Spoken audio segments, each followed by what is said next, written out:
Nouvelle vidéo aujourd'hui, nouveau format, il fait beau, donc on va en profiter.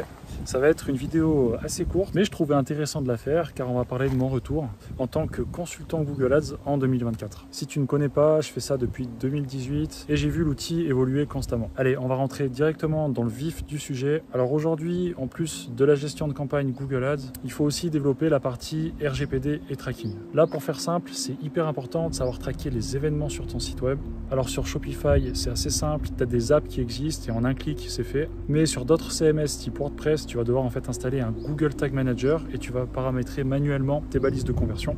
Ensuite, il y a aussi la partie cookie avec la fameuse bannière qui permet d'accepter ou non le marketing. Et enfin, il y a le Consent Mode V2 à implémenter sur ton site, sinon Google peut désactiver ton compte publicitaire. Par rapport au landing page, ça reste primordial, comme pour les années précédentes, et ça le sera aussi pour les années futures. Pour moi, les landing pages, c'est 70% de la réussite d'une campagne publicitaire. Définis une offre.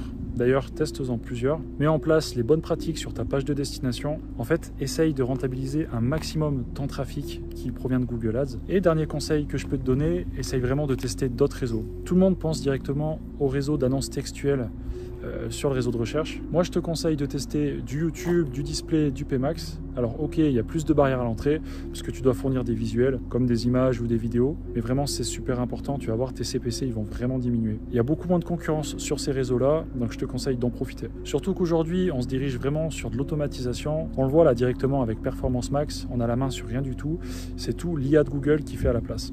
Moi, j'ai commencé vraiment à me pencher sur Performance Max à partir de 2024 et je suis pas déçu. Notamment sur de la génération de leads, ça cartonne. Voilà, donc ça a été une vidéo assez rapide. Écoute, si tu as aimé ce format, n'hésite pas à t'abonner et n'hésite pas à me le dire aussi en commentaire. Je te dis à plus pour une prochaine vidéo.